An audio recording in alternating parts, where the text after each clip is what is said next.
Bonjour à toutes et à tous. Nous revoilà pour une deuxième vidéo. Il va s'agir cette fois d'une pose de ce beau carrelage 60 par 60 à l'aide des croisillons 2 mm auto-livelon. Donc voilà comment que c'était. Là on va poser un carrelage sur un autre carrelage. Nous allons devoir enlever les plaintes, passer un primaire d'accroche, un réagréage parce que le sol n'était pas parfait et attaquer la pose par la suite. Dans cette maison, il y a donc 110 mètres carrés, 60 au rez-de-chaussée et ça compte à l'étage.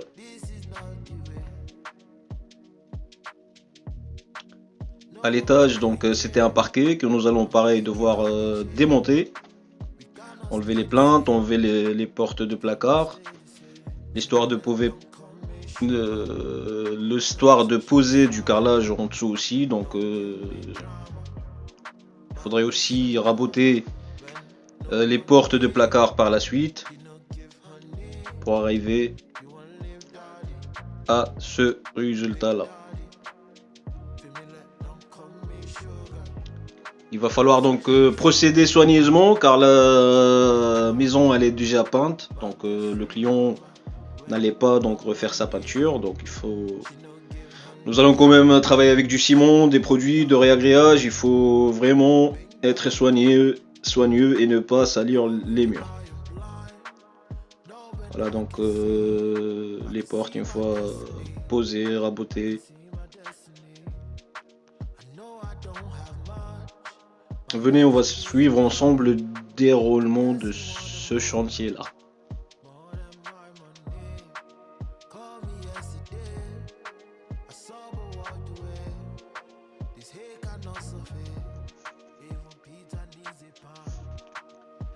Comme on a dit, j'ai commencé donc par enlever les plaintes, déposer le parquet. Il fallait être méthodique, bien les ramasser pour les évacuer à la déchetterie après. Enlever les portes, la sous-couche, et j'ai commencé à faire mon calpinage. Vérifier l'éclairage de la maison. Il y avait effectivement un petit faux éclairage. J'ai vérifié mon sol. Il était vraiment pas très droit, donc par endroit il aurait fallu charger. Donc bien sûr sur un carrelage comme ça, le double encollage n'est pas une option mais une obligation pour être dans les normes et pour que notre carrelage adhère bien. Voilà donc toujours vérifier avec la règle que ça soit droit de niveau. Pareil, les croisillons auto-livelon, ici ce n'est pas une option, mais on est obligé de les faire pour avoir un résultat correct. Voilà la première pièce, le premier jour, ce qu'on a pu poser à peu près une quinzaine de mètres carrés.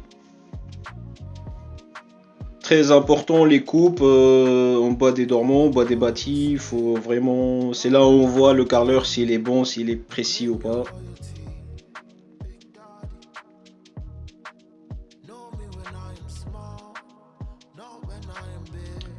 C'est des gros carreaux, il faut éviter un maximum les petites coupes, mais à un certain moment, on n'a pas le choix. Donc il y a 3 murs où c'est des grandes coupes et un mur où c'est une petite coupe.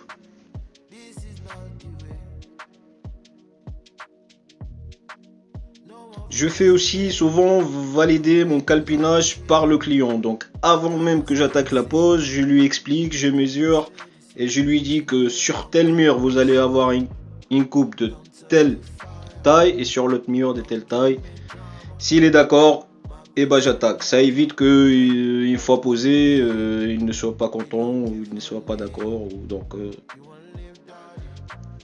c'était ça pour le premier étage avec lequel j'ai commencé. Après pour le rez-de-chaussée, j'ai commencé par faire appliquer une primaire d'accroche, un réagréage par la suite.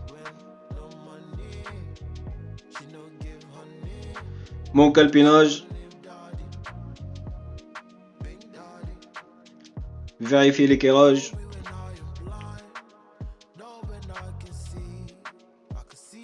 Le laser, ça aide vraiment beaucoup. Et j'ai commencé à poser mon carrelage dans le rez-de-chaussée. Toujours avec le niveau pour vérifier le niveau et la planité.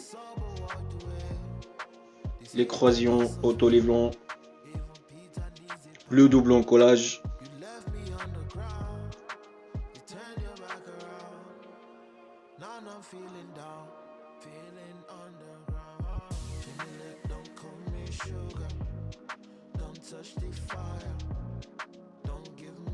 Voilà l'aperçu de comment on prend les mesures et pour nos coupes.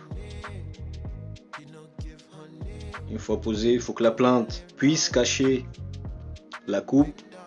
Et on doit quand même garder un écart minimum de 3 mm à chaque fois entre la dernière rangée du carrelage et le mur. C'est la norme.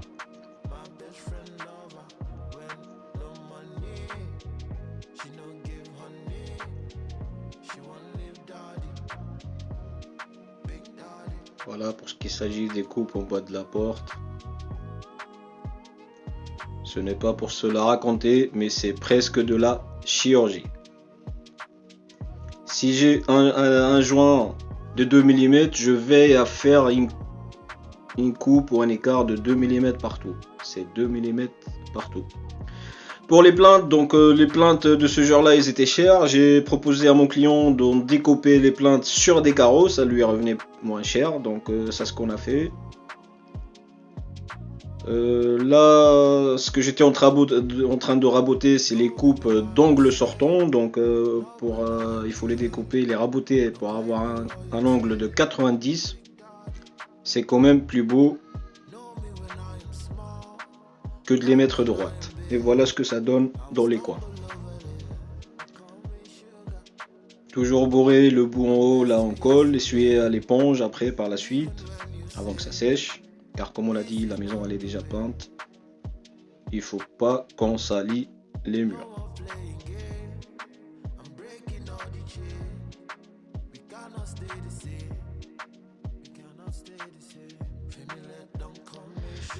On est obligé aussi de mettre un petit écart entre le carrelage et la plinthe pour pouvoir mettre un joint pour étanchéifier et protéger le mur.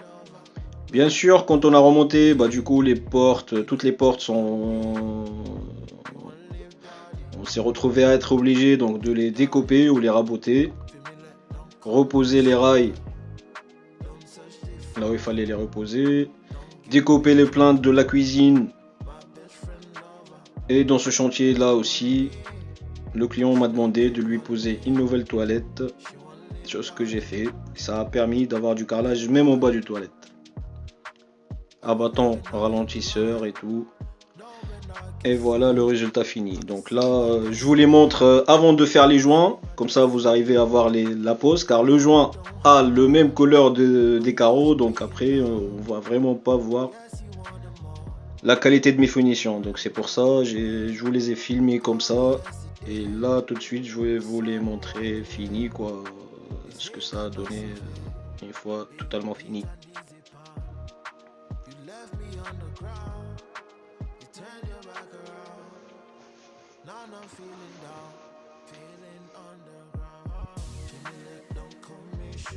Voilà, j'ai remis les plaintes de la cuisine.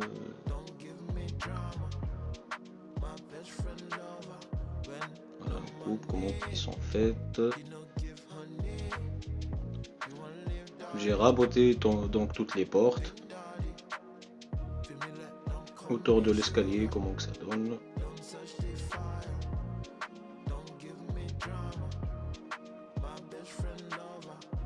Bien sûr, j'ai fait les joints avant de poser le WC.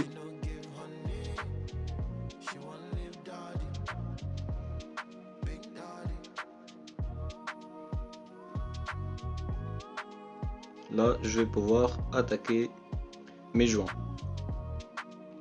Faut donc gratter, enlever le surplus de colle ou de ciment, aspirer les joints comme il se doit à l'aide d'un aspirateur de chantier.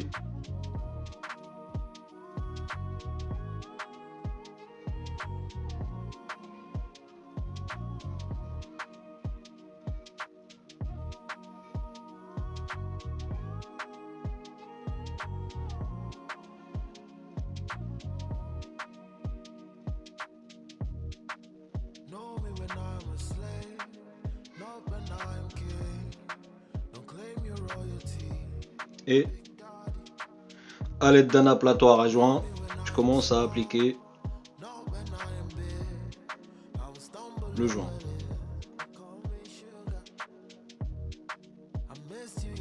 On laisse prendre un petit peu, après à l'aide d'une éponge spéciale pour les joints et un kit à joint, on essuie le surplus avec des mouvements circulaires.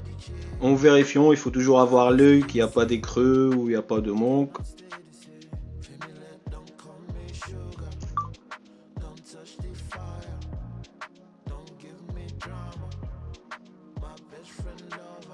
Et nous avons donc terminé. Voilà une fois fini donc ce que ça donne.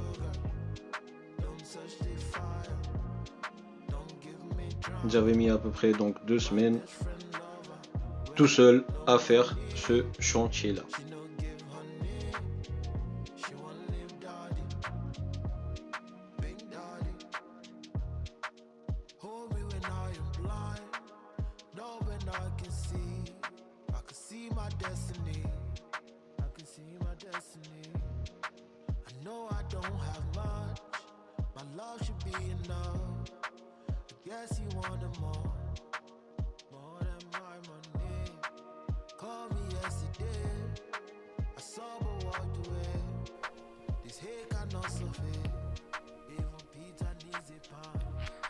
Bien sûr, après les joints, donc il est nécessaire aussi d'appliquer un produit spécial qui enlève un peu tout ce qui est poussière et voile qui reste sur le carrelage une fois les joints sont faits.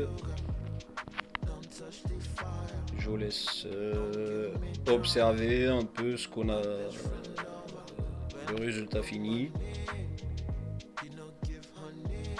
Les portes sont rabotées, les plaintes de la cuisine, les portes collées des placards que j'avais enlevés auparavant,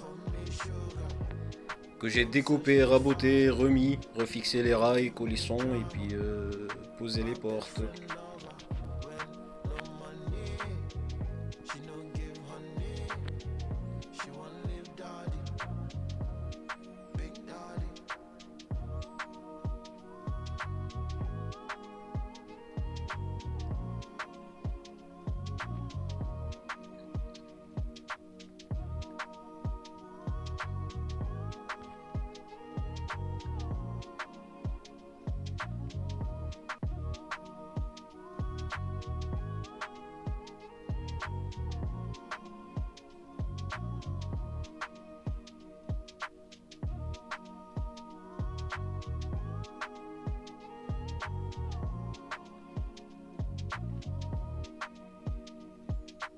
La même chose à l'étage, même façon de pose, même façon de procéder.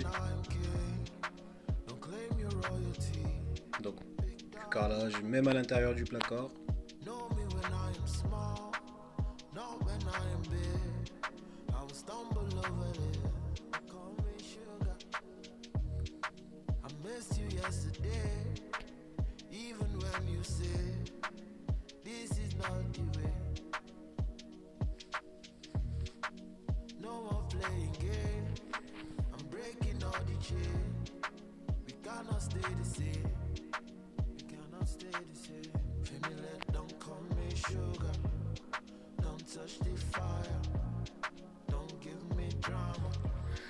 Voilà donc pour toutes vos questions, vous pouvez nous écrire sur des commentaires ou nous contacter sur notre...